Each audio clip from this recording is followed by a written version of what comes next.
ఏంటో పిలిచావు? ఇదిగో తీసుకో చాక్లెట్. ఈరోజు నా హ్యాపీ బర్త్డే.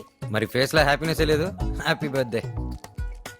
విషెస్ చెప్పడం కాదు, కనీసం కేక్ కూడా లేదని ఏడుస్తుంది. టౌన్కి వెళ్ళి కేక్ తీసుకురా.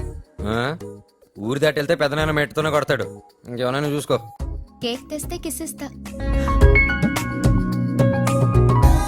అని చెప్పవే. కేక్ తెస్తే కిస్ ఇస్తా. గిరిజ, వాడితో మాట్లాడకు. వాడితో మాట్లాడివ్వద్దని మీ నాన్న నాతో చెప్పాడు. అయినా నీకేమైనా అవసరం ఉంటే నాకు చెప్పు. టౌన్కి వెళ్ళి కేక్ తీసుకొస్తే గిరిజి కిస్ ఇస్తుందంట. నేను తీసుకొస్తా. డ్రెస్ మార్చుకొని వస్తా. తీసుకురాగానే పళ్ళు తోముకోవాలి. అయినా నాకు డ్రైవింగ్ రాదుగా. అరే అజయ్, వచ్చాయి. నేనెందుకన్నయ్య? నేను 120లో కార్దోలతో కేక్ కూడా పట్టుకుంటాడు. తమ జరపడా వచ్చా? వీడు చాలా ఓవర్ చేస్తున్నాడు. హలో, ముద్దిస్తానని చెప్పింది నీకు.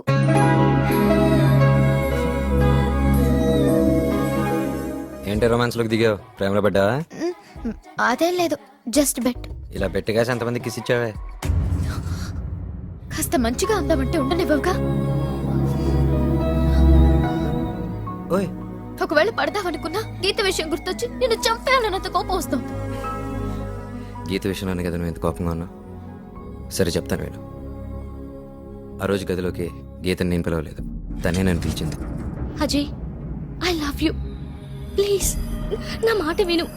నన్ను ఎక్కడికైనా తీసుకెళ్లి పెళ్లి చేసుకో ప్లీజ్ అజయ్.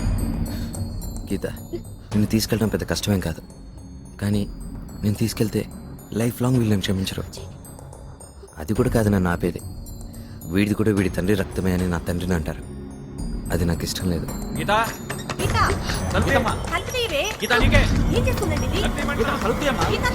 ఇప్పుడు ఏం చేయాలి?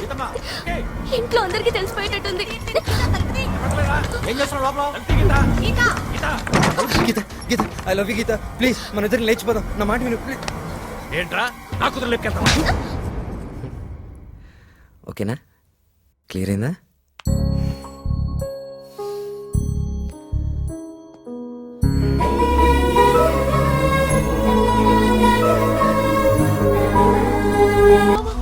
ఆ కుటుంబం నాది, వాళ్ళు నా వాళ్ళురా. ఆ ఇంటి మీదకి వెళ్ళాలంటే ముందు నన్ను దాటుకొని వెళ్ళాలి. గుర్తించుకో.